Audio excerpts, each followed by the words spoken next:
Шымкент қаласы Тұран мөлтек ауданы Өсиет пен Шырайлы көшелерінің қиылысы кәдімгі Шымкент Сити Молдың арты. Бүгін 4 январ 1-31 кетті. Жаңадан салынған асфальтымыз Ақсемсер деген компания соғады.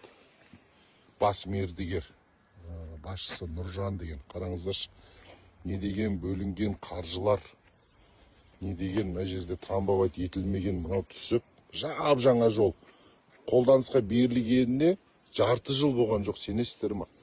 Мына жерде бәрі опырылып түсіп, жаңа асфальт. Ақшасы игеріліп те қойған шығар 2025 бюджетімен. Бірақ жол сапасы сын көтермек түгелі, аяз көтермек түгелі, кішігірім Шымкенттің жауын шашынын көтере алмай жатыр ғой.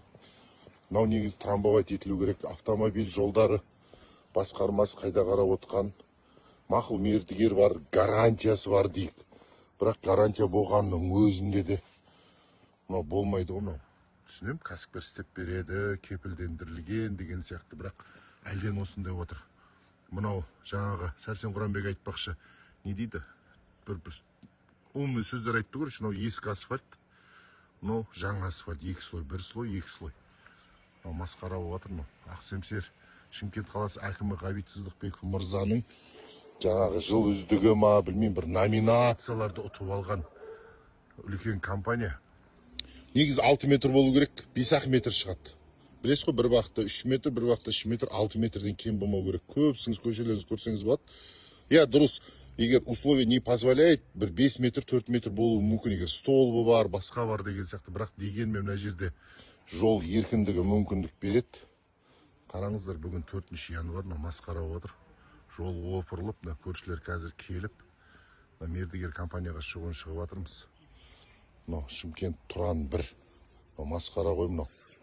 Құрметті әкім мырза, мен түсінем, сізге есепті сөйтіп берді, бірақ Ролан Ибрагимов, біздің автомобиль жолдарының басқармасының басшысы, мынау кезінде канализация жүрсін, оны трамбовать ету керек, етілмеген.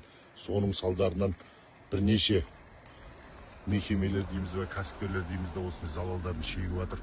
Бұл тек мына жер ғана, бұл қала, ауылда, осы ауданда айналып жүрсек, көптеген кемшіліктер шығады. Осыған назар бөлінсе, осыны қолға алса. Менің айтқым келіп отқаны, бұл видеоны пайдалана отырып, жауаптылар өздерін жазасын, заңмен көзделген жазасын өтемей, алмай, бұл жерде салғырттықтың үстіне салғырттық бола беретін түрі бар ғой.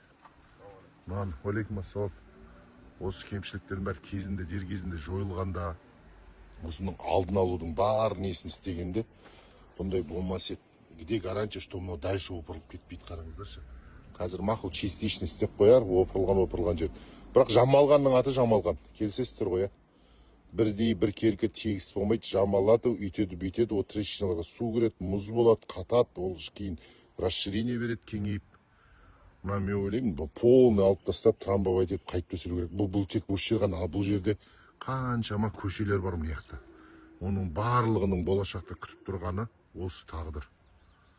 Осыған көңіл бөлсеңіздер, құрметті әкім мырза, құрметті анау біздің жауаптылар, мынау масқара ғой мынау. Кезінде қақа қарады, мынауың бәрі ертең не болады? Бұған білмеймін, бұл келтірілген. Бұл айтқанда кесапаттық деп түсінемін, мен өзім, қателессем кешірім сұрайын.